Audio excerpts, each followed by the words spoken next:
आज से तकरीबन 1000 साल पहले एक बहुत बड़ा काफिला मुसलमानों के कैपिटल दमिश्क से हज करने के लिए मक्का की तरफ जा रहा था। लेकिन जैसे ये काफिला फलस्तीन पहुंचा, इस काफिले पर एक बहुत ही जालिम बादशाह ने हमला कर दिया, काफिले का सारा माल लूट लिया और काफिले के लोगों को टॉर्चर करने लगा, यहां तक कि उसने औरतों को भी नहीं छोड़ा। लेकिन ये इस आदमी की बहुत बड़ी गलती थी, क्योंकि इस काफिले के अंदर पूरे मुसलमान दुनिया की सबसे पावरफुल औरत भी थी। एक आदमी ये खबर लेकर वापस दमिश्क पहुंचा और दमिश्क पहुंचते ही वो सीधा बादशाह के दरबार पहुंचा और उसने बादशाह को बताया कि किस तरह इस जालिम आदमी ने आपकी बहन और मुसलमानों पर जुल्म किए हैं। इस औरत का भाई कोई आम आदमी नहीं था, बल्कि वो पूरी मुसलमान दुनिया का सबसे बड़ा बादशाह था और उसका नाम था सुल्तान सलाहुद्दीन अय्यूबी। अल्लाहु अकबर! और यहां से सलाहुद्दीन अय्यूबी ने फलस्तीन को दोबारा फतह करने की तैयारी शुरू की। और कहा जाता है हमले से पहले सलाहुद्दीन फलस्तीन की हिस्ट्री को गौर से पढ़ने लगा। पर वेट, फलस्तीन को तो इससे पहले ही हजरत उमर ने फतह कर लिया था, तो फिर आखिर फलस्तीन मुसलमानों के हाथ से निकला कैसे? फलस्तीन जेरूसलम का इस्लाम के साथ बहुत ही गहरा रिश्ता है, क्योंकि फलस्तीन वो इलाका है जहां अल्लाह ने अपने सबसे ज्यादा पैगंबर भेजे। इब्राहिम अलैहिस्सलाम, दाऊद अलैहिस्सलाम और ईसा अलैहिस्सलाम जैसे पैगंबर। और फलस्तीन के अंदर जेरूसलम वो शहर है जिसे दुनिया के 3 बड़े रिलीजन्स अपनी होली सिटी समझते हैं। बल्कि आज से 1400 साल पहले जब रसूलुल्लाह सल्लल्लाहु अलैहि वसल्लम मक्का में थे, अल्लाह ने उन्हें एक ही रात में मक्का से जेरूसलम पहुंचाया, जहां उन्होंने बैतुल मक़दस में खड़े होकर अपने से पहले आने वाले सारे पैगंबरों की इमामत की। जिसके बाद यहीं से आप सल्लल्लाहु अलैहि वसल्लम ने एक ही रात में आसमानों का सफर किया। लेकिन जब तक आप सल्लल्लाहु अलैहि वसल्लम दुनिया में थे, मुसलमान कभी भी जेरूसलम तक नहीं पहुंच सके।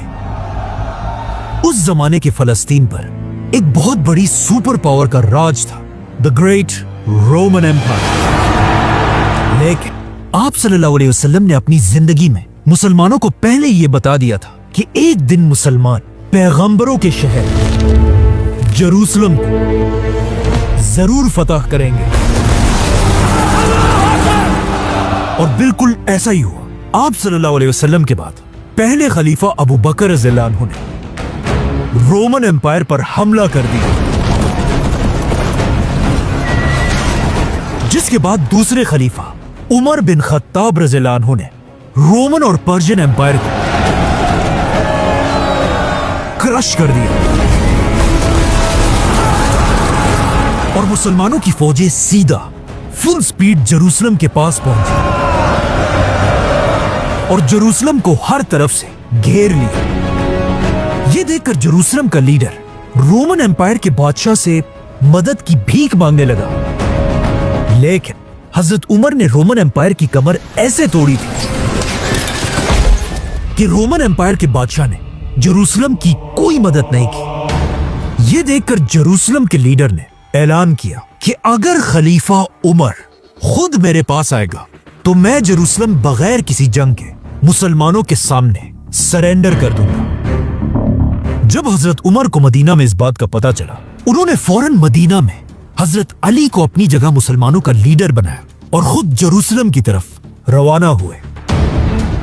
जेरूसलम के लीडर ने हजरत उमर की सादगी को देखकर जेरूसलम उनके सामने सरेंडर कर दिया। इस तरह खलीफा उमर रज़ियल्लाहु अन्हु मुसलमानों को लेकर पहली बार एक कतरा भी खून का बहाए बगैर पैगंबरों के शहर जेरूसलम एंटर हुए।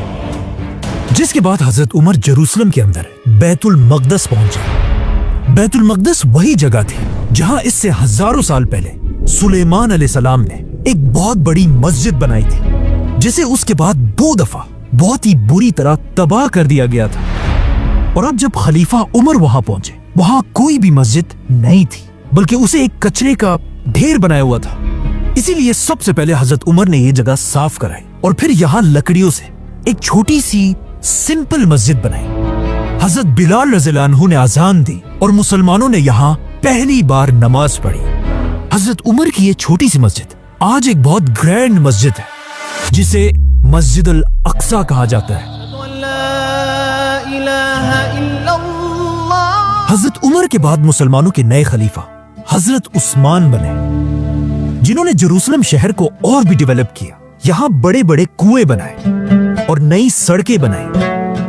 और हजरत उस्मान के दौर में फलस्तीन और इस सारे इलाके के गवर्नर का नाम मुआविया रज़ियल्लाहु अन्हु था।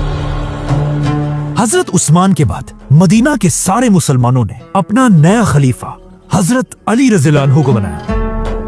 हजरत अली की हुकूमत पूरे खिलाफत में फैल गई, सिवाय एक इलाके के, शाम, जिसमें फलस्तीन भी शामिल था, क्योंकि यहाँ के गवर्नर मुआविया रज़ियल्लाहु अन्हु ने खलीफा अली रज़ियल्लाहु अन्हु के हाथ पर बैत नहीं की थी। और यहां से इस्लाम की पहली सिविल वॉर शुरू हुई, जिसके बाद हजरत अली की पूरी खिलाफत में फलस्तीन उनके कंट्रोल से बाहर रहा।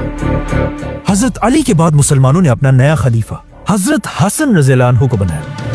लेकिन जैसे ही हजरत हसन यहां खलीफा बने, वहां मुआविया रज़ियल्लाहु अन्हु ने अपनी खिलाफत की बैत लेना शुरू की।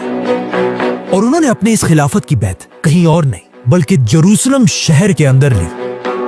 इसके कुछ ही अरसे बाद हजरत हसन रज़ियल्लाहु अन्हु ने आखिर मुसलमानों की इस सिविल वॉर को खत्म करने के लिए अपनी खिलाफत छोड़ दी, जिसके बाद हजरत मुआविया पूरी दुनिया के मुसलमानों के नए लीडर बने और मुसलमानों में एक खानदान की हुकूमत शुरू हुई, बनु उमैया।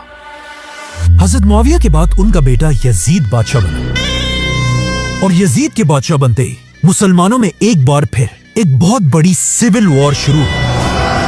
और इसी यजीद के दौर में इस्लाम का सबसे दर्दनाक वाकया पेश आया, करबला, जिसमें यजीद की फौजों ने रसूलुल्लाह सल्लल्लाहु अलैहि वसल्लम के खानदान अहले बैत के बहुत सारे मेंबर्स को बेरहमी से शहीद कर दिया।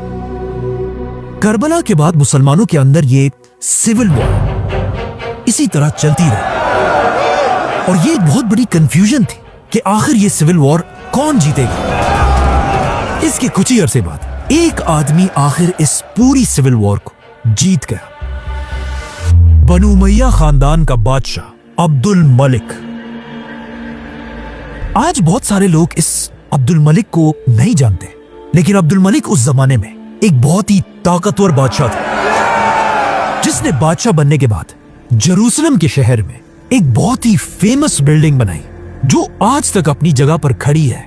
और ये आज तक दुनिया की सबसे मशहूर बिल्डिंग्स में से एक है, the dome of the rock. ये building, dome of the rock, पहली इस्लामिक बिल्डिंग थी जिसके ऊपर ऐसा गोल गुंबद डोम बनाया गया था। और यहीं से, इसी बिल्डिंग से मुसलमानों में एक ऐसा ट्रेंड शुरू हुआ जो आज तक चला आ रहा है कि ऑलमोस्ट सारी मस्जिदों पर इसी तरह डोम्स बनाए जाते हैं।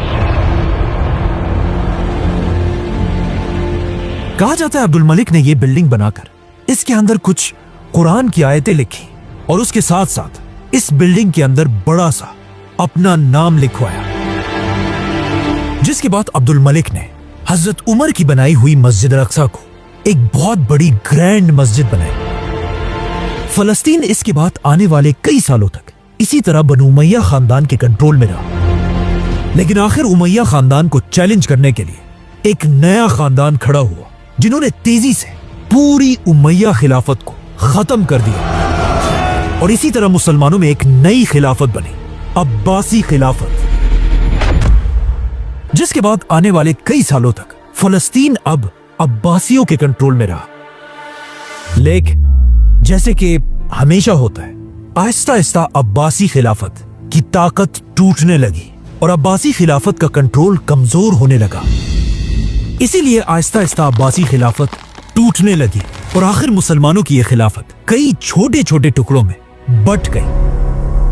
अब यहां से कहानी थोड़ी मुश्किल होने वाली है। मुसलमान अब जब बहुत सारे छोटे हिस्सों में बट चुके थे, तो इस टूटे हुए खिलाफत में भी मुसलमानों की दो एम्पायर्स ऐसी थी जिनके पास सबसे ज्यादा ताकत थी, और इन दो मुसलमान एम्पायर्स का आपस में कंपटीशन चल रहा था कि इन दोनों में से कौन फलस्तीन पर कब्जा करेगा। तो अब मुसलमान फलस्तीन को फतह करने के लिए आपस में एक दूसरे के साथ ही लड़ रहे थे। इसीलिए आने वाले कई सालों तक फलस्तीन कभी एक एम्पायर के पास होता था और कभी दूसरी एम्पायर के पास। आखिर एक साल इन दो बड़ी एम्पायर्स सल्जूक और फातिमिड्स की फलस्तीन के लिए एक बहुत बड़ी जंग हुई। ये जंग इतनी खतरनाक थी कि इसकी वजह से पैगंबरों का शहर जेरूसलम, जिसे इससे पहले मुसलमान खलीफाओं ने बहुत ज्यादा डेवलप किया था, अब इन मुसलमानों की ही जंगों की वजह से तबाह हो गया। इसकी दीवारें और टावर्स बहुत ही कमजोर हो गए थे। अब जब मुसलमान आपस में एक दूसरे के साथ इतनी बड़ी बड़ी जंगें लड़ रहे थे और लड़ लड़ कर फलस्तीन को बहुत ही कमजोर कर दिया था, मुसलमानों को बिल्कुल पता नहीं था कि उनकी इन्हीं लड़ाइयों की वजह से आगे उनके साथ क्या होने वाला है। जब मुसलमान आपस में लड़ रहे थे, यहां से बहुत दूर यूरोप का सबसे ताकतवर आदमी मुसलमानों की इन जंगों को बहुत ही गौर से देख रहा था। ये वो आदमी था जिसके सामने यूरोप के बड़े बड़े बादशाह अपना सर झुकाते थे और यूरोप का हर आम आदमी इसे ही अपना लीडर मानता था, और इसका नाम था पोप अर्बन II।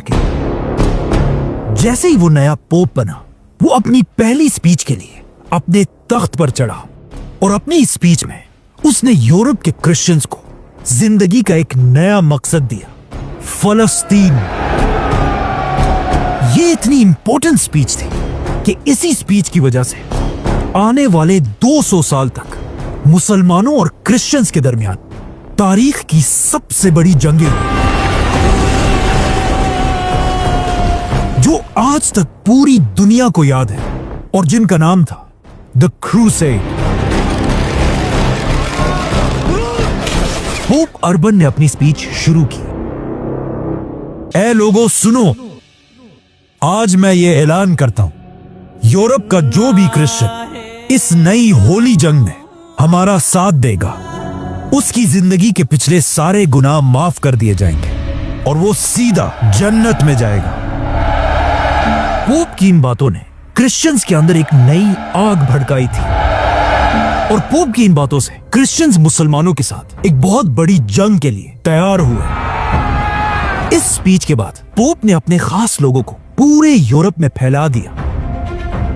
ये लोग हर जगह जाकर यूरोप के आम लोगों को मुसलमानों के खिलाफ जंग के लिए भड़काते रहते थे, जिसमें ये लोग बहुत सारे झूठ भी बोलते थे कि मुसलमान फलस्तीन में क्रिश्चियंस पर बहुत जुल्म करते हैं, और क्रिश्चियंस के सबसे होली चर्च में मुसलमानों ने घोड़े और कुत्ते बांधे हुए हैं।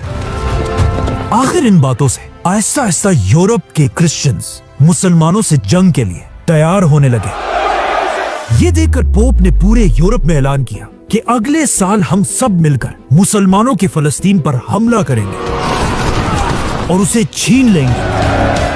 अब जब पोप यूरोप में इस फौज को तैयार कर रहा था, अचानक यूरोप के एक छोटे से गांव से एक बूढ़ा सा गरीब और फकीर आदमी अपना गधा लेकर अकेले फलस्तीन की तरफ रवाना हुआ। रास्ते में ये फकीर हर गांव में खड़े होकर जोर जोर से लोगों से कहता था कि हम अगले साल नहीं बल्कि आज ही फलस्तीन फतह करेंगे। चलो मेरे साथ। इस फकीर की बातें सुनकर लोग बहुत मोटिवेट हुए और आहिस्ता आहिस्ता इसके साथ इस सफर में जुड़ने लगे, और आखिर इस बुड्ढे के साथ इतने लोग जुड़ गए कि इसके और इसके गधे के पीछे 20,000 की फौज चल रही थी। लेकिन ये कोई फौज नहीं थी, बल्कि सिर्फ आम लोग थे जो अपने घरों से खुलाड़ियां, हथौड़े और बेलचे लेकर मुसलमानों से फलस्तीन छीनने जा रहे थे। तो ऑफ कोर्स जैसे ये लोग मुसलमानों के इलाकों में एंटर हुए, थोड़ी देर में इन्हें समझ आ गई कि यहाँ आकर इन्होंने बहुत बड़ी गलती की है, क्योंकि अब तक इनका ख्याल था कि मुसलमान दुनिया भी यूरोप की तरह एक गरीब इलाका है, लेकिन यहाँ पहुंचते ही इन्हें समझ आ गई कि ऐसा बिल्कुल नहीं है। मुसलमान उस जमाने में दुनिया के सबसे बड़े सुपर पावर थे और मुसलमानों की टेक्नोलॉजी दुनिया की सबसे टॉप पर थी। जिस तरह आज यूरोप के शहरों को देखकर मुसलमान हैरान होते हैं, उसी तरह ये लोग उस जमाने में यूरोप से आकर मुसलमानों के शहरों को देखकर हैरान हुए। तो अब अपने बेलचे और कुल्हाड़ियां लेकर जैसे ये लोग थोड़ा आगे बढ़े, अचानक मुसलमानों की ऑर्गेनाइज्ड फौज ने इन्हें हर तरफ से घेर लिया और कुछ ही घंटों में इस 20,000 की फौज को खत्म कर दिया।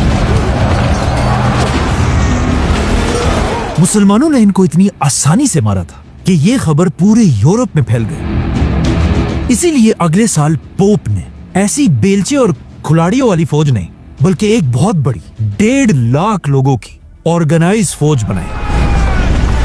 मुसलमानों में इतनी ताकत नहीं थी कि वो एक ही टाइम इतनी बड़ी फौज से लड़ सके, क्योंकि अब मुसलमान वो पुरानी एक खिलाफत नहीं थी, बल्कि बहुत छोटे छोटे हिस्सों में टूट चुके थे। इसीलिए ये फौज यूरोप से रवाना हुई और आहिस्ता आहिस्ता मुसलमानों को मारते हुए फलस्तीन की तरफ बढ़ती गई और तेजी से फलस्तीन के ये सारे इलाके फतह कर लिए और आखिर मार्च करते करते ये फौज पैगंबरों के शहर जेरूसलम पहुंची और उसे हर तरफ से घेर लिया। जेरूसलम इससे पहले ही मुसलमानों की आपस की लड़ाइयों की वजह से इतना कमजोर हो चुका था कि अब मुसलमान इसे बचा नहीं सके।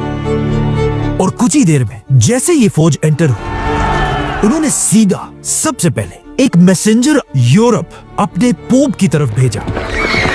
कहा जाता है कई दिन सफर करके जैसे ये मैसेंजर अपने पोप के पास पहुंचा, इससे कुछ ही देर पहले पोप मर चुका था।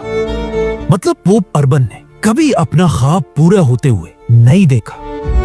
अब तक सबको लग रहा था कि क्रिश्चियंस की ये फौज एक होली फौज है जो अपने लिए नहीं बल्कि अपने खुदा के लिए लड़ रही है। लेकिन यहाँ पर सबको समझ आने लगी कि ये क्रूसेडर्स कोई होली फौज नहीं बल्कि एक टेररिस्ट ऑर्गेनाइजेशन है, क्योंकि कहा जाता है जेरूसलम पर कब्जे के बाद क्रूसेडर्स ने सिर्फ 10 दिन के अंदर अंदर 1 लाख मुसलमानों को शहीद कर दिया,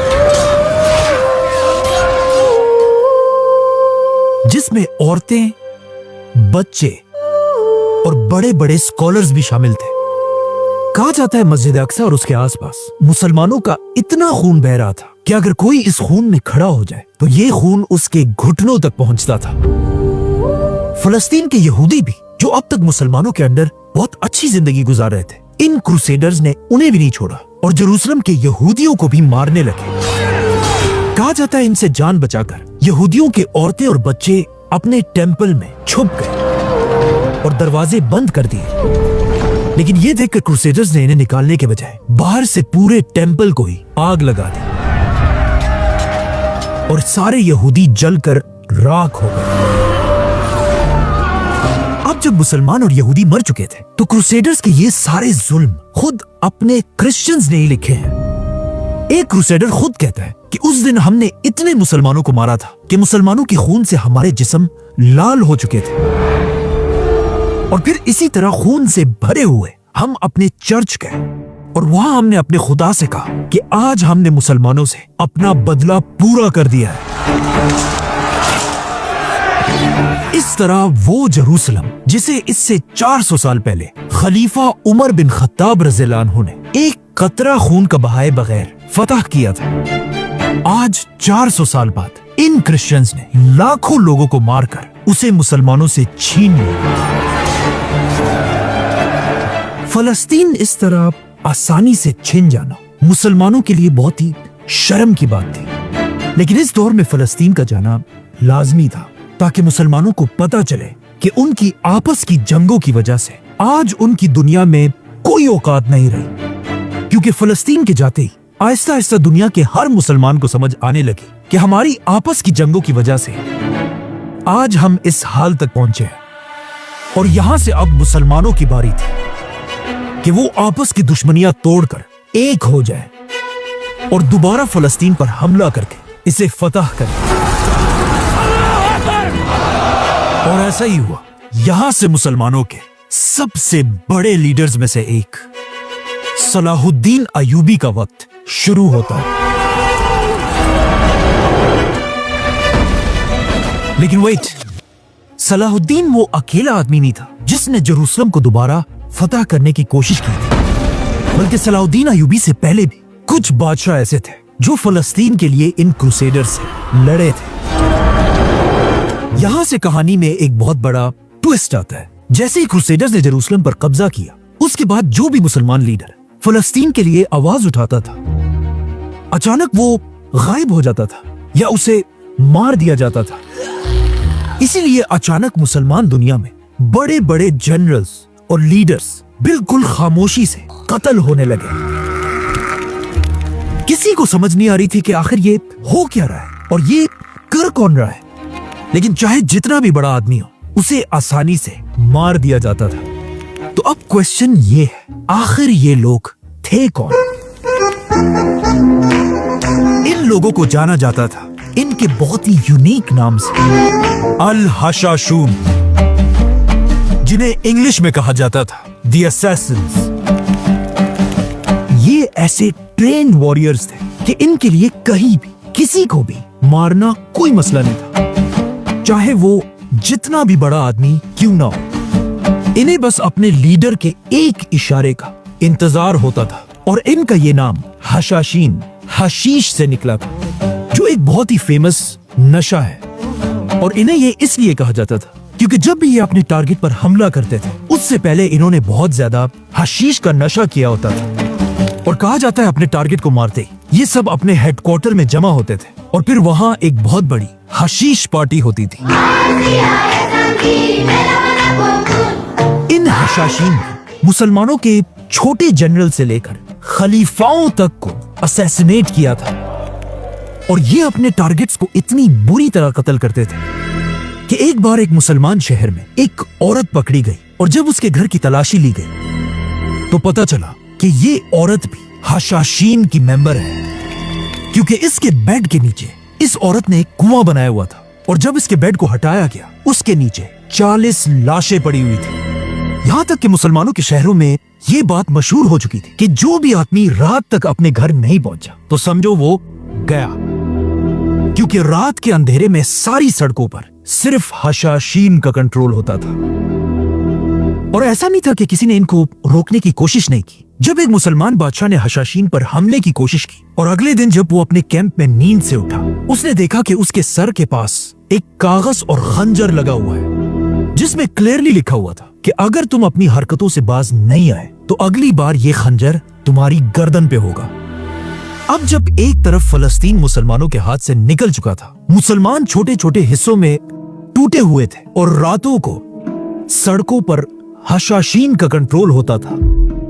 अचानक एक दिन एक काफला मुसलमानों के एक शहर से दूसरे शहर की तरफ जा रहा था। इस काफले के सरदार को कुछ ही दिन पहले उसके शहर से जबरदस्ती भगा दिया गया था। और अब जब ये काफला रास्ते में था, इसी सफर के दरमियान इस सरदार का बेटा पैदा हुआ। लेकिन अपने बेटे के पैदाइश पर खुश होने के बजाय ये सरदार इतने गुस्से में था कि उसने कहा, ये मेरा बेटा एक मनहूस बच्चा है, क्योंकि इसके पैदा होते ही हमें अपने शहर से निकाल दिया गया है। बल्कि कहा जाता है सरदार ने एक बार अपने बेटे को मारने का भी सोचा, लेकिन आखिर इस सरदार को इसके दोस्त ने रोक दिया और कहा, ऐसा ना करे, इस बच्चे की कोई गलती नहीं है और ना ही ये कोई मनहूस बच्चा है, इसे जिंदा रहने दे। क्या पता आगे जाकर यही बच्चा आपकी आंखों की ठंडक बने और क्या पता ये एक जमाने में एक बहुत बड़ा बादशाह बने। इस आदमी की बात बिल्कुल सही थी, क्योंकि आगे जाकर ऐसा ही हुआ। ये बच्चा आगे जाकर मुसलमानों का सबसे बड़ा बादशाह बना और इस बच्चे का नाम था सुल्तान सलाहुद्दीन अयूबी।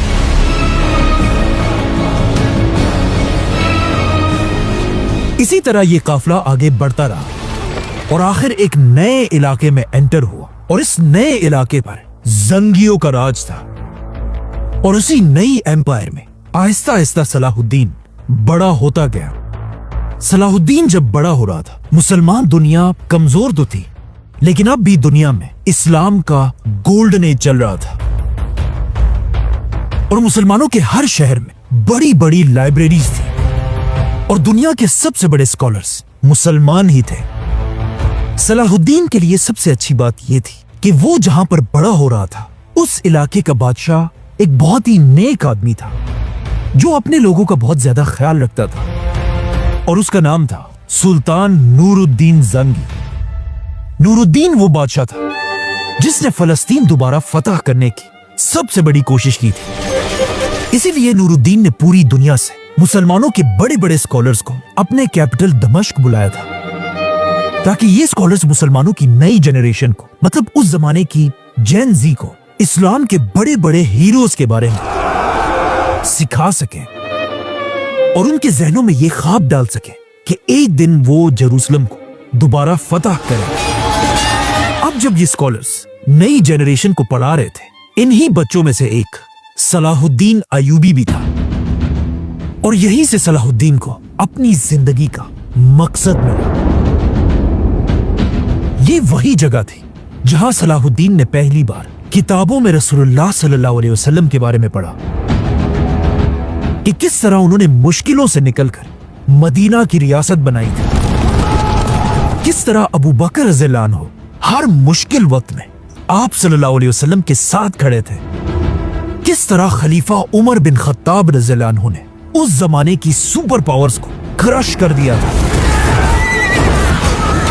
किस तरह उस्मान रज़ियल्लाहु अन्हु ने अपनी सारी दौलत आप सल्लल्लाहु अलैहि वसल्लम के कदमों में बिछा दी थी और किस तरह मौला अली रज़ियल्लाहु अन्हु इस्लाम की हर जंग में शेर की तरह लड़े थे।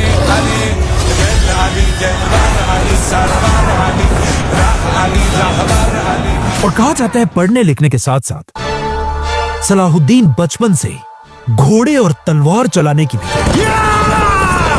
ट्रेनिंग ले रहे थे और तलवार की ये ट्रेनिंग वो किसी और से नहीं बल्कि अपने ही चचा शिरकू से लेता था। सलाहुद्दीन का ये चचा शिरकू कोई आम आदमी नहीं बल्कि उस जमाने के सबसे बड़े बादशाह नूरुद्दीन जंगी का एक बहुत बड़ा और खास जनरल था।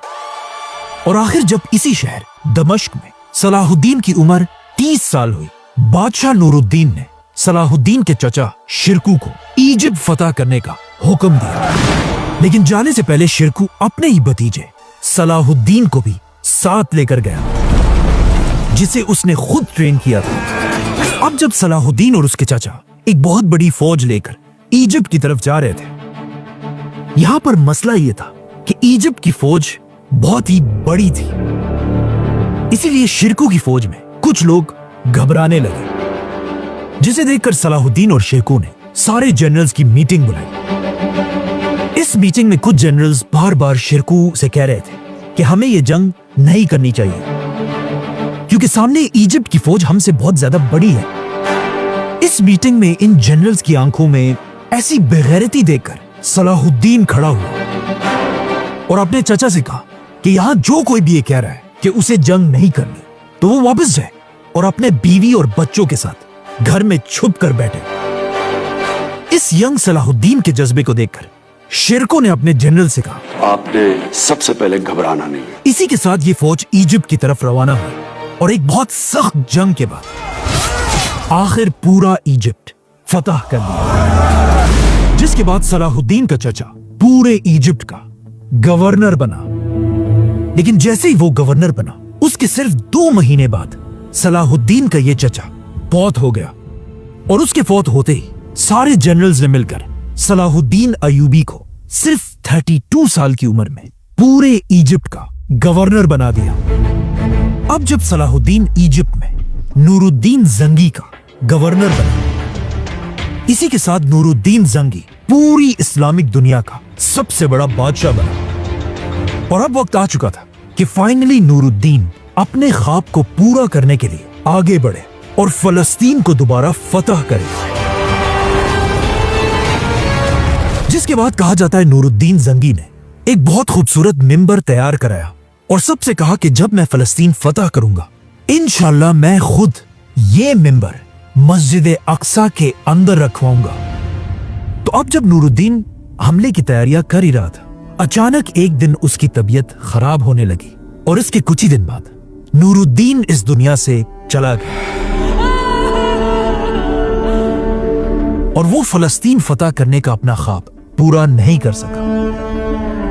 नूरुद्दीन के जाने के बाद वही हुआ जो खिलाफत राशिदा के बाद मुसलमानों में हमेशा होता है।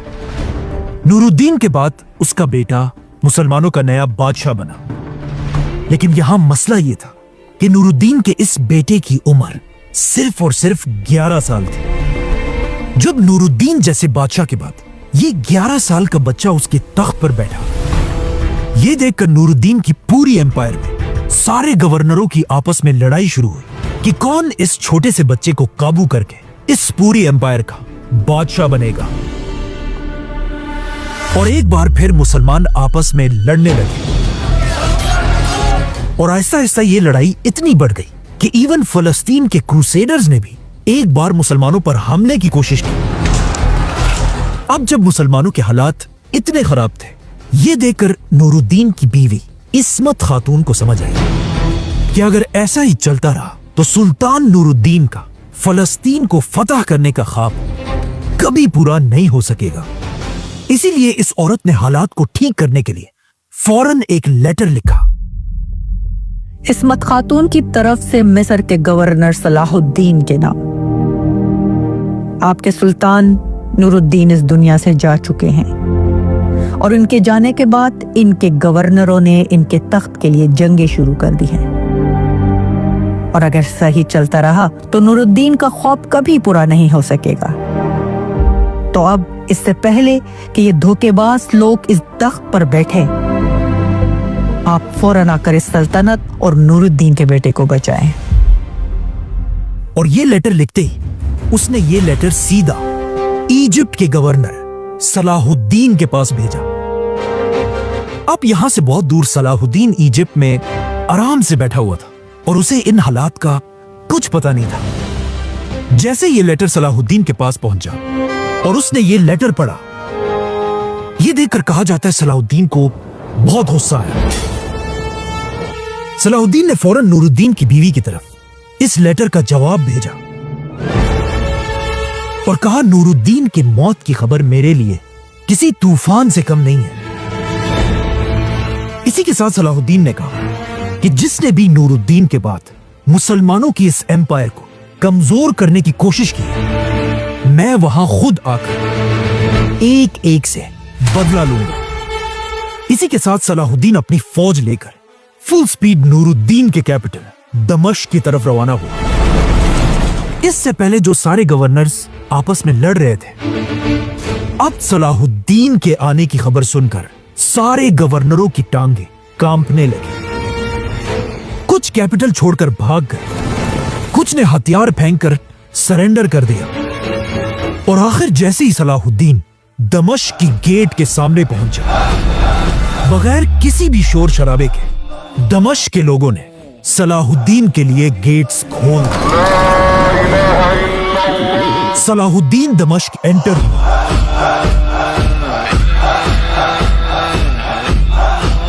और इस तरह सलाहुद्दीन एक कतरा भी खून का बहाए बगैर सिर्फ 37 साल की एज में पूरी दुनिया का सबसे ताकतवर बादशाह बना।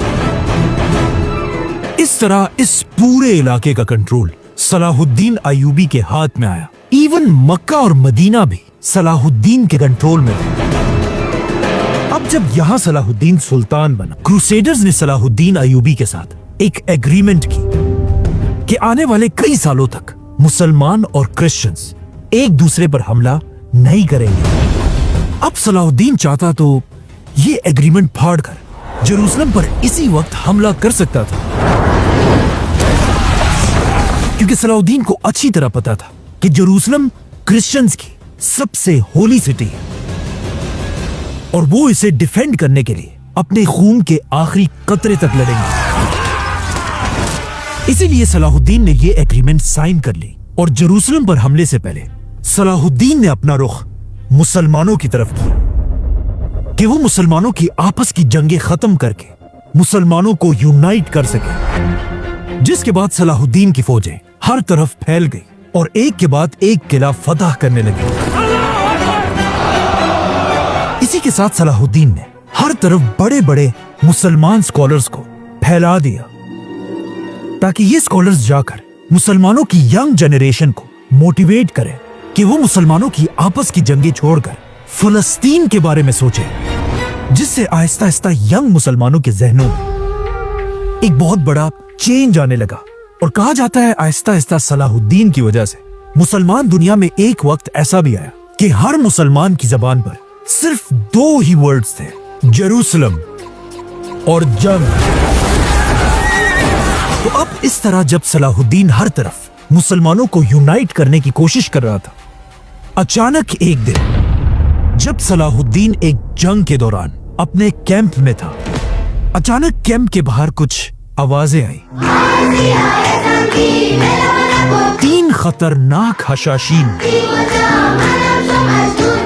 सलाहुद्दीन की पूरी फौज और उसकी पूरी सिक्योरिटी को चकमा देकर किसी तरह दुनिया के सबसे ताकतवर आदमी सलाहुद्दीन के कैंप के अंदर घुस गए। एक ने सीधा जाकर सलाहुद्दीन के सर पर हमला किया, लेकिन सलाहुद्दीन अपनी हेलमेट की वजह से बच गया। यह सुनकर सलाहुद्दीन के गार्ड्स अंदर आए और फिर सलाहुद्दीन और गार्ड्स ने मिलकर तीनों हशाशीन को मार डाला। कहा जाता है जब तीसरा असैसिन जमीन पर अपनी आखिरी सांसें ले रहा था, तब भी अपने आखिरी मोमेंट्स में भी वो अपने ब्लेड से सलाहुद्दीन को मारने की कोशिश कर रहा था, जिससे सलाहुद्दीन के चेहरे पर जख्म भी लगा। ये सब देखकर कहा जाता है सलाहुद्दीन अपने कैंप में कुछ देर बिल्कुल शौक में बैठा हुआ था और वो हैरान था कि आखिर ये हशाशीन किस तरह के वहशी और दरिंदे लोग हैं। खैर, सलाहुद्दीन वो वाहिद बंदा था जिसने अब हशाशीन से भी अपनी जान बचा ली थी। ये वाकया सलाहुद्दीन के लिए बहुत ही शॉकिंग था, इसीलिए सलाहुद्दीन ने अपनी पूरी सिक्योरिटी बदल दी और इस वाकये के बाद अपनी पूरी फौज का रुख इन हशाशीन के हेडक्वार्टर्स की तरफ किया और सलाहुद्दीन हशाशीन के बड़े बड़े किलों को गिराने लगा। सलाहुद्दीन ने हजारों हशाशीन को मार डाला, लेकिन फिर भी सलाहुद्दीन इन्हें दुनिया से खत्म नहीं कर सका। आखिर इन हशाशीन को आगे जाकर दुनिया के एक बहुत बड़े बादशाह ने हमेशा के लिए खत्म कर दिया, और वो इसलिए क्योंकि ये बादशाह इन हशाशीन से भी ज्यादा वहशी था और इसका नाम था चंगेज खान। अब आखिर सलाहुद्दीन के पास इतनी ताकत आ चुकी थी कि वो बिल्कुल तैयार था कि वो फलस्तीन पर हमला करे और 400 साल बाद फलस्तीन को उसी तरह फतह करे जिस तरह खलीफा उमर बिन खत्ताब ने फतह किया था। तो अब सलाहुद्दीन सिर्फ एक बहाने और मौके का इंतजार कर रहा था और आखिर ऐसा ही हुआ। एक बहुत बड़ा काफिला मुसलमानों के कैपिटल दमिश्क से हज करने के लिए मक्का की तरफ जा रहा था, लेकिन जैसे ये काफिला फलस्तीन पहुंचा, इस काफिले पर एक बहुत ही जालिम बादशाह ने हमला कर दिया, काफिले का सारा माल लूट लिया और काफिले के लोगों को टॉर्चर करने लगा, यहां तक कि उसने औरतों को भी नहीं छोड़ा। लेकिन ये इस आदमी की बहुत बड़ी गलती थी, क्योंकि इस काफिले के अंदर पूरे मुसलमान दुनिया की सबसे पावरफुल औरत भी थी। इस जालिम आदमी का नाम रेनॉल्ड de Chatillon था। एक आदमी ये खबर लेकर वापस दमिश्क पहुंचा और दमिश्क पहुंचते ही वो सीधा बादशाह के दरबार पहुंचा और उसने बादशाह को बताया कि किस तरह इस जालिम आदमी ने आपकी बहन और मुसलमानों पर जुल्म किए हैं। ये सुनकर सलाहुद्दीन को बहुत गुस्सा आया और उसने फौरन रेनॉल्ड की तरफ हुक्म भेजा कि वो इसी वक्त इन कैदियों को छोड़ दे। लेकिन रेनॉल्ड इतना बेशर्म आदमी था, उसने जवाब क्या भेजा पता है? रेनॉल्ड ने सलाहुद्दीन से कहा, जाओ और अपने पैगंबर मोहम्मद से कहो कि वो इन कैदियों को मुझसे छुड़ाए। अब ये बात सुनकर कहा जाता है सलाहुद्दीन का गुस्सा कंट्रोल से बाहर हो चुका था और यहीं पर सलाहुद्दीन ने कसम खाई कि इस रेनाल्ड का सर मैं अपने हाथों से काटूंगा। इसी के साथ सलाहुद्दीन ने अपनी पूरी एम्पायर में खबर भेजी और हुक्म दिया कि पूरी फौज जंग के लिए रेडी हो जाए। जैसे ही मुसलमानों की फौज जमा हुई, सलाहुद्दीन इस पूरी फौज को लेकर फलस्तीन की तरफ रवाना हुआ। जैसे ही सलाहुद्दीन की फौज फलस्तीन एंटर हुई, सबसे पहले उन्होंने इस किले पर हमला किया और इस किले को घेर लिया। ये एक ऐसा किला था जिसके पीछे साफ पानी का एक बहुत बड़ा तालाब था। जैसे ही मुसलमानों की फौज यहां पहुंची, वहां जेरूसलम में भी क्रूसेडर्स का अब नया बादशाह आ चुका था और उसने भी क्रिश्चियंस की फौज को रेडी होने का हुक्म दिया। और जैसे ही फौज तैयार हुई, जेरूसलम का बादशाह ये फौज लेकर सलाहुद्दीन की तरफ रवाना हुआ। लेकिन अब यहां मसला यह था कि इस क्रूसेडर फौज ने जुलाई के महीने में फलस्तीन के गर्म डेजर्ट को क्रॉस करके सलाहुद्दीन तक पहुंचना था और ऊपर से इस पूरे रास्ते में इस इतनी बड़ी फौज के लिए बहुत ही कम पानी के कुएं थे। इसीलिए जाने से पहले क्रूसेडर्स के बादशाह ने अपने सारे जनरल्स की मीटिंग बुलाई और अपने इन जनरल से पूछा कि हमें क्या करना चाहिए। जहां कुछ समझदार जनरल्स ने कहा कि हमें इस गर्म डेजर्ट में मरने के बजाय यहीं पर बैठकर सलाहुद्दीन का इंतजार करना चाहिए। लेकिन ये सुनकर इनका वही जालिम गवर्नर रेनाल्ड चीख उठा और कहा कि नहीं, बल्कि हमें खुद जाकर सलाहुद्दीन पर हमला करना चाहिए, क्योंकि खुदा की मदद हमारे साथ है। और वैसे भी वहां किले के पास पानी का इतना बड़ा तालाब है कि वहां पहुंचकर हम सब आराम से पानी पी लेंगे। आखिर इस मीटिंग में रेनाल्ड की बात मानी गई और क्रूसेडर्स जुलाई के महीने में इस गर्म डेजर्ट को क्रॉस करने लगे और बगैर किसी पानी के इसी तरह ये फौज डेजर्ट में चलती रही। लेकिन इन सब के दिलों में एक ही उम्मीद थी कि इस रास्ते के एंड में ये सब उस तालाब से पानी पी सकेंगे। आखिर कई दिनों तक इसी तरह सफर करके ये फौज तालाब के करीब पहुंच गई। इस फौज को दूर से तालाब दिखने लगा, लेकिन जैसे ये फौज थोड़ी आगे बढ़ी, इस फौज के हर सोल्जर ने देखा कि इनके और तालाब के दरमियान सुल्तान सलाहुद्दीन की पूरी फौज खड़ी है। असल में इससे पहले ही सलाहुद्दीन को अच्छी तरह पता था कि जब ये क्रूसेडर्स यहां पहुंचेंगे, ये बहुत ही थके हुए और प्यासे होंगे। इसीलिए सलाहुद्दीन ने पहले से अपनी पूरी फौज को पानी के सामने खड़ा कर दिया था। तो अब अगर इन क्रूसेडर्स ने पानी पीना था तो उन्हें पहले सलाहुद्दीन की फौज से गुजर कर जाना था। इसीलिए इन प्यासे क्रूसेडर्स ने मुसलमानों पर हमला कर दिया। क्रिश्चियंस की फौज मुसलमानों से बड़ी थी, इसीलिए यहां पर हित्तीन की जमीन पर एक बहुत बड़ी और खतरनाक जंग शुरू हुई और क्रूसेडर्स कोशिश कर रहे थे किसी तरह वो उस पानी तक पहुंच जाए, लेकिन सलाहुद्दीन ने उन्हें ऐसा करने नहीं दिया और आहिस्ता आहिस्ता सलाहुद्दीन की फौज क्रिश्चियंस को घेरने लगी। कहा जाता है ये सब कुछ ऊपर से सलाहुद्दीन अयूबी देख रहा था। जैसे ही मुसलमानों की फौज ने उन्हें घेरा, सलाहुद्दीन के बेटे ने उनसे कहा कि अब्बा जान मुबारक हो, आप ये जंग जीत रहे हैं। लेकिन सलाहुद्दीन ने अपने बेटे से कहा नहीं, जब तक उनके बादशाह का कैंप अपनी जगह पर खड़ा है, हम ये जंग नहीं जीते। वहां जंग में मुसलमान और भी क्रिश्चियंस को पीछे धकेलने लगे और जंग के दरमियान झाड़ियों को आग लगाने से हर तरफ धुआं फैला हुआ था। ये देखकर सलाहुद्दीन के बेटे ने उनसे दोबारा कहा, अब्बा जान मुबारक हो, हम जीत रहे हैं। लेकिन सलाहुद्दीन ने फिर वही बात कही कि जब तक बादशाह का कैंप खड़ा है, हम नहीं जीते। आखिर मुसलमानों की फौज ने ऑर्गेनाइज होकर क्रिश्चियंस को हर तरफ से घेर लिया और कुछ ही देर में हजारों क्रूसेडर्स मरने लगे और आहिस्ता आहिस्ता मुसलमानों ने उनके बादशाह को भी घेर लिया। ये देखकर सलाहुद्दीन के बेटे ने तीसरी बार कहा कि अब्बा जान आप जंग जीत रहे हैं। लेकिन सलाहुद्दीन ने कहा नहीं, जब तक बादशाह का वो और जैसे ही सलाहुद्दीन यहां तक पहुंचा, अचानक बादशाह का कैंप गिर गया। ये देखते ही सलाहुद्दीन ने आंखें बंद की और जमीन पर गिर गया और अल्लाह को सजदा किया और कहा अब हम ये जंग जीत चुके हैं। इस तरह मुसलमानों ने क्रूसेडर्स की पूरी फौज तबाह कर दी और जो लोग जिंदा बच गए मुसलमान उन्हें कैदी बनाने लगे।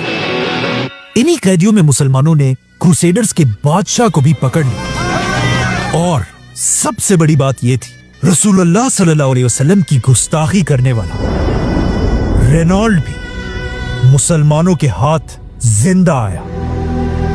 जैसे ही सलाहुद्दीन को पता चला, उसने फौरन बादशाह और रेनॉल्ड को अपने पास अपने कैंप बुलाया और जब सलाहुद्दीन ने देखा कि दोनों को प्यास लगी हुई है, यह देखकर सलाहुद्दीन ने बादशाह को एक प्याले में पानी या जूस दिया। बादशाह ने इस प्याले से खुद भी पिया और फिर यह प्याला रेनॉल्ड को दे दिया। अब उस जमाने का कल्चर यह था कि जब भी कोई बादशाह किसी को कुछ ऑफर करता था, इसका मतलब यह था कि बादशाह ने उसे माफ कर दिया है।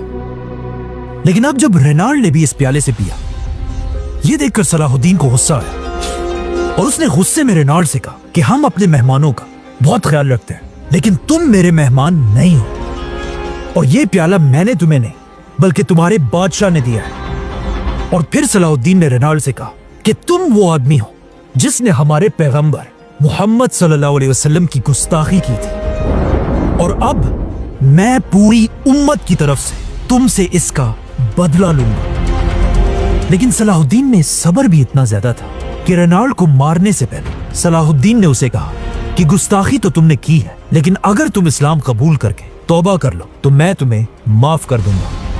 लेकिन ऑफ कोर्स रेनॉल्ड ने कहा नहीं। इसी के साथ सलाहुद्दीन ने अपनी तलवार निकाली और एक ही वार में रेनॉल्ड का सर काटकर अपनी कसम पूरी कर दी। लेकिन फिर भी सलाहुद्दीन इतने गुस्से में था कि उसने रेनॉल्ड की लाश पकड़ी और उसे घसीटकर बादशाह के सामने लेकर आया। कहा जाता है यह देखकर बादशाह कांपने लगा क्योंकि उसे लगा कि अब अगली बारी उसकी होगी।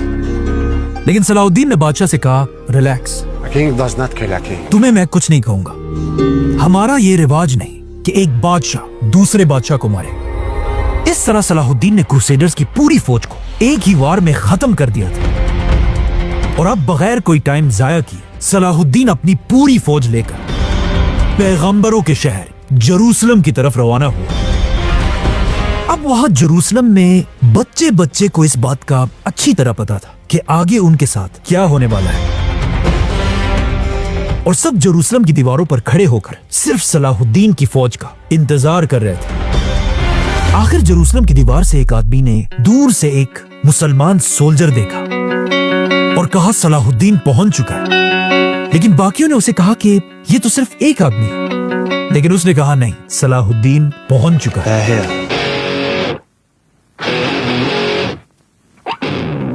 सलाहुद्दीन की फौज ने आते ही जेरूसलम को चारों तरफ से घेर लिया। अब यहां सबसे बड़ा मसला यह था, जेरूसलम का बादशाह सलाहुद्दीन की कैद में था। मतलब जेरूसलम शहर का कोई लीडर नहीं था। इसीलिए जेरूसलम के लोगों ने वहीं पर अपना एक नया बादशाह बनाया, बेलियन। यह नया बादशाह बेलियन एक बहुत ही ज़हीन आदमी था। इसके पास बहुत थोड़ी सी फौज थी, लेकिन बेलियन के लिए सब अपनी जान देने के लिए तैयार थे।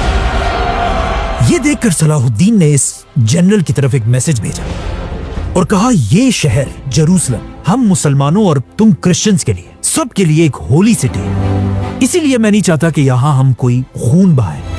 तुम्हें भी पता है ये जंग तुम जीत तो नहीं सकते, तो अब अच्छा यही होगा कि हथियार फेंको और सरेंडर कर दो। लेकिन जेरूसलम के इस नए बादशाह ने सलाहुद्दीन की बात नहीं मानी। तो ऑफ कोर्स क्या होना था, सलाहुद्दीन की फौज ने फुल ताकत से हमला किया। लेकिन जेरूसलम के अंदर क्रिश्चियंस भी बहादुरी से लड़ रहे थे। मुसलमान इसलिए बहादुरी से लड़ रहे थे कि पिछले ऑलमोस्ट 90 इयर्स से जेरूसलम की मस्जिद अक्सा में कोई अजान नहीं दी गई थी, बल्कि मस्जिद अक्सा को इन्होंने एक घोड़े बांधने की जगह बनाई थी। और पिछले 90 इयर्स में ये मुसलमानों के पास पहला मौका था कि वो इस शहर को दोबारा फतह करें। लेकिन सामने क्रिश्चियंस इसलिए बहादुरी से लड़ रहे थे क्योंकि उन्हें पता था कि 90 साल पहले जब इन्होंने इस शहर को फतह किया था तो उन्होंने मुसलमानों पर कितना जुल्म किया था। 1 लाख मुसलमानों को मारा था। तो अब इन क्रिश्चियंस का ख्याल था कि अगर मुसलमान इस सिटी को फतह करेंगे वो भी हमसे एक एक मुसलमान का बदला लेंगे। इसीलिए दोनों फौजें अपनी फुल ताकत के साथ खून के आखिरी कतरे तक लड़ रहे थे। अगले 5 दिन तक सलाहुद्दीन की तोपें इसी तरह हमला करती रही और आखिर 5 दिन की सख्त लड़ाई के बाद फाइनली सलाहुद्दीन की एक तोप ने जेरूसलम की दीवार का एक हिस्सा गिरा दिया।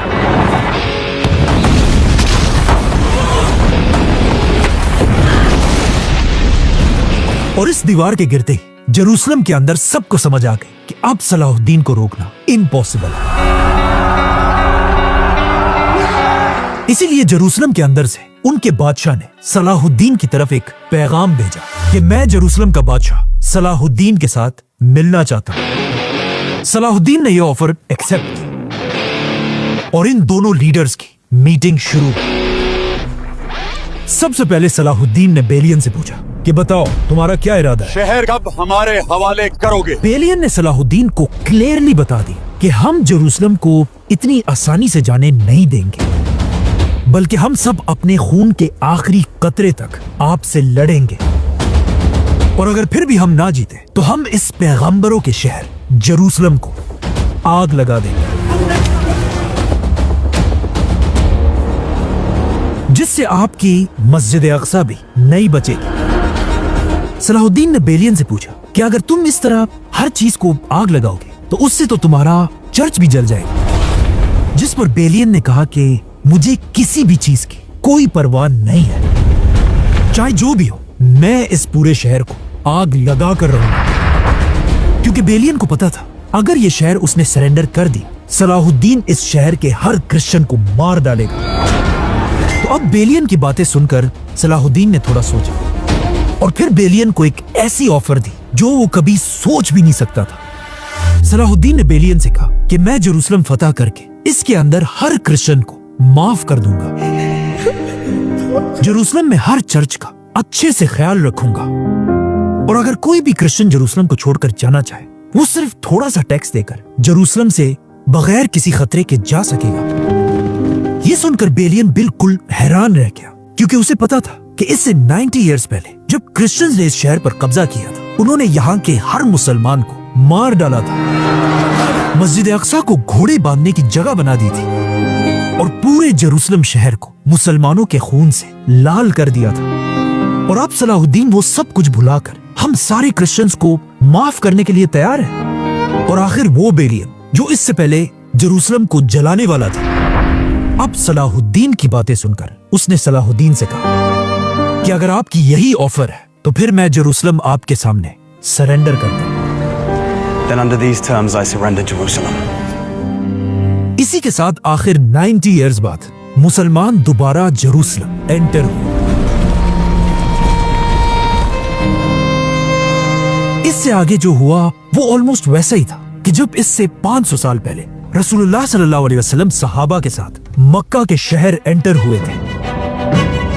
आप सल्लल्लाहु अलैहि वसल्लम ने मक्का फतह करके उन सारे लोगों को माफ कर दिया था जो बहुत सालों से मुसलमानों पर जुल्म कर रहे थे। इस दिन फतह मक्का के बारे में सलाहुद्दीन ने बचपन से पढ़ा था।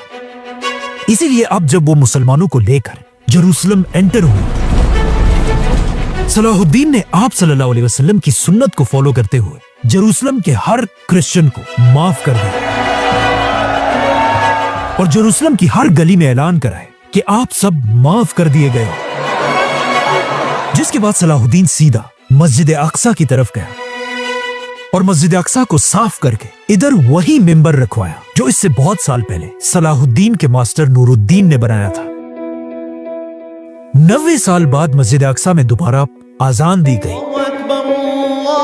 और एक बार फिर मुसलमान सफों में खड़े हुए और सुल्तान सलाहुद्दीन ने सबको नमाज पढ़ाई।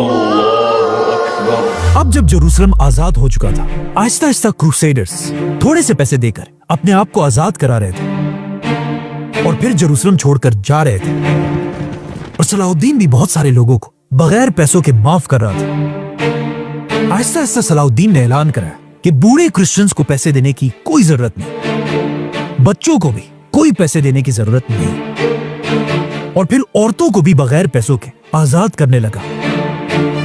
ये सब देखकर सलाहुद्दीन के कुछ जनरल्स बिल्कुल भी खुश नहीं थे। आखिर सलाहुद्दीन के सामने बहुत सारे ऐसे जवान लड़के लाए गए जिन्होंने मुसलमानों के खिलाफ जंगें भी की थी, और इन लड़कों के पास अपने आप को आजाद करने के लिए कोई पैसा नहीं था। तो अब सलाहुद्दीन ने इन्हें गुलाम बनाने के बजाय सलाहुद्दीन वापस अपने कैंप के अंदर गया, और कैंप के अंदर सलाहुद्दीन का अपना पर्सनल जितना भी सोना पड़ा था उसे लेकर बाहर आया, और फिर अपने पैसों से एक एक क्रिश्चियन को आजाद कराने लगा। ये देखकर सलाहुद्दीन का भाई भी अपना सोना लेकर आया, और उसने 1000 क्रिश्चियंस को आजाद किया। आगे जाकर इन्हीं क्रिश्चियंस ने सलाहुद्दीन की ये बातें पूरी यूरोप में फैलाई, जिसकी वजह से आज तक पूरा यूरोप सलाहुद्दीन को एक हीरो मानता है। Saladin, protect the Christian churches. And Saladin goes, I don't care. We're not massacred. They are. They do this. We don't. और सिर्फ यही नहीं, बल्कि कहा जाता है एक टाइम ऐसा भी था कि सलाहुद्दीन एक क्रिश्चियन औरत के बच्चे को ढूंढने के लिए जेरूसलम के बाजारों में खुद फिर रहा था। अब जब ये सारे क्रिश्चियन जेरूसलम को छोड़कर जा रहे थे, इन क्रिश्चियंस में जेरूसलम का लीडर बेलियन भी था। लेकिन जाने से पहले सलाहुद्दीन ने उसे अपने पास बुलाया और उसे कहा कि आप सब जेरूसलम छोड़कर जा तो रहे हैं, लेकिन याद रखें ये सिटी हमारी तरह आपके लिए भी होली सिटी है, और आप सारे क्रिश्चियंस जब भी दोबारा जेरूसलम आना चाहे, जेरूसलम के दरवाजे हमेशा आपके लिए खुले होंगे। इस तरह एक बार फिर सलाहुद्दीन की लीडरशिप में मुसलमान, क्रिश्चियंस और यहूदी सब मिलकर बिल्कुल अमन के साथ जेरूसलम में रहने लगे।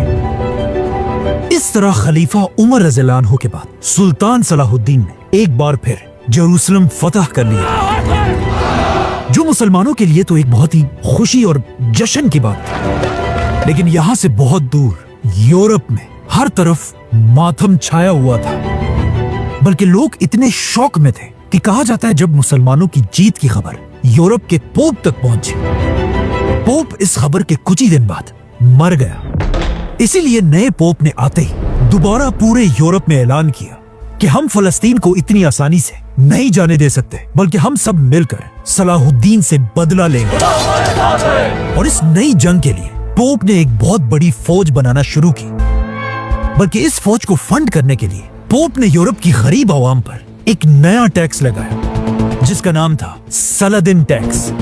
मतलब यूरोप का हर आदमी अपने पैसों का 10% पोप को देगा, ताकि वो सलादिन से दोबारा फलस्तीन छीन सके। और जैसे ये फौज तैयार हुई, यूरोप का सबसे बड़ा बादशाह रिचर्ड द लायन हार्ट ये फौज लेकर फलस्तीन की तरफ रवाना हुआ, और आखिर बड़ी बड़ी कश्तियों में ये फौज फलस्तीन पहुंची, और एक बार फिर फलस्तीन में एक बहुत बड़ी जंग शुरू हुई, जिसके बाद अगले 5 साल तक सलाहुद्दीन इसी तरह जेरूसलम को डिफेंड करता रहा। लेकिन आखिर 5 साल तक लड़ने के बाद भी क्रूसेडर सलाहुद्दीन से ये जंग नहीं जीत सके, और आखिर 5 साल बाद क्रूसेडर्स ने हार मान ली और सिर्फ 2-3 किलो के अलावा पूरा फलस्तीन खाली करके वापस यूरोप की तरफ चले गए। अब जब सलाहुद्दीन ने बार बार यूरोप के बादशाहों को हरा दिया था, ये देखकर सलाहुद्दीन ने अपने जनरल से कहा कि अब मेरा इरादा ये है कि मैं फलस्तीन के बाद सीधा यूरोप की तरफ बढ़ूं और आहिस्ता आहिस्ता पूरे यूरोप को फतह करूं। लेकिन अब जब सलाहुद्दीन यूरोप पर हमले की तैयारी कर रहा था, उसके सिर्फ 1 साल बाद अचानक सलाहुद्दीन की तबीयत खराब होने लगी और सलाहुद्दीन की जिंदगी के आखिरी दिन करीब आने लगे। कहा जाता है सलाहुद्दीन ने मरने से पहले अपने भाई और बेटों को बुलाया और उनसे कहा, याद रखना मैंने जिंदगी में जो भी किया है सिर्फ और सिर्फ अल्लाह को खुश करने के लिए किया है। और फिर कहा, मेरे बेटों याद रखना मेरे बाद मुसलमानों पर जुल्म मत करना। और इस तरह सुल्तान सलाहुद्दीन अय्यूबी इस दुनिया से चले गए। कहा जाता है सलाहुद्दीन की मौत की खबर पूरी दुनिया में फैल गई और मुसलमान ऐसे रो रहे थे कि कोई आम बादशाह नहीं बल्कि कोई अजीम खलीफा दुनिया से गया हो। फौत होने के बाद जब सलाहुद्दीन के माल का हिसाब लगाया गया, सलाहुद्दीन के पास एक सोने के सिक्के और कुछ सिल्वर कॉइन्स के अलावा और कुछ भी नहीं था, जिसके बाद सुल्तान सलाहुद्दीन को उसी के कैपिटल दमिश्क में दफना दिया गया। और सलाहुद्दीन की खबर आज भी उसी तरह मौजूद है। सलाहुद्दीन ने फलस्तीन को ऐसे फतह किया कि आने वाले कई सदियों तक सिर्फ मुसलमान नहीं बल्कि यूरोप के क्रिश्चियंस भी सलाहुद्दीन को एक हीरो मानते थे। और खलीफा उमर रज़ियल्लाहु अन्हु के बाद अब सलाहुद्दीन ने फलस्तीन ऐसे फतह किया था कि अगले 700 ईयर्स तक कोई भी मुसलमानों से दोबारा फलस्तीन नहीं छीन सका। लेकिन आखिर 700 साल बाद जब फलस्तीन पर उस्मानिया खिलाफत का राज था,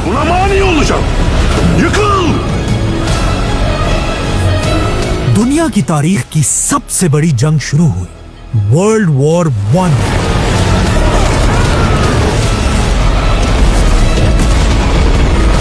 इस वर्ल्ड वॉर में उस्मानिया खिलाफत ने उस जमाने की एक सुपर पावर जर्मनी का साथ दिया और दोनों साथ मिलकर जंग लड़ रहे थे।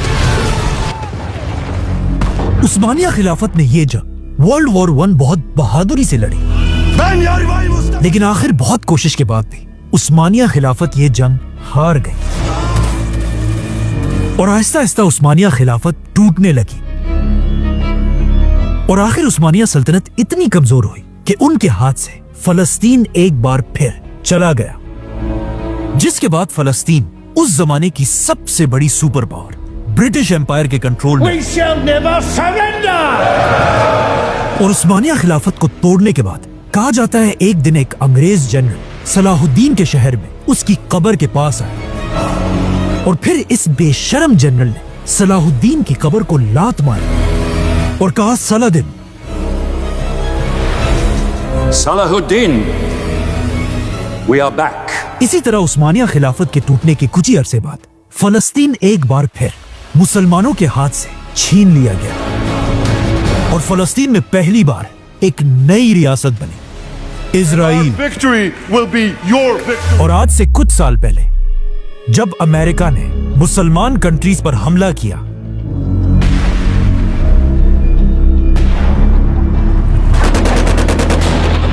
उस वक्त के अमेरिकन प्रेसिडेंट जॉर्ज बुश ने What if we got through a shoe? इस नई जंग को भी उसी तरह एक क्रूसेड का नाम दिया। This crusade, this war on terrorism. पिछली बार जब फलस्तीन मुसलमानों से छीना गया था, उसे फिर 90 इयर्स बाद सुल्तान सलाहुद्दीन ने दोबारा फतह किया था।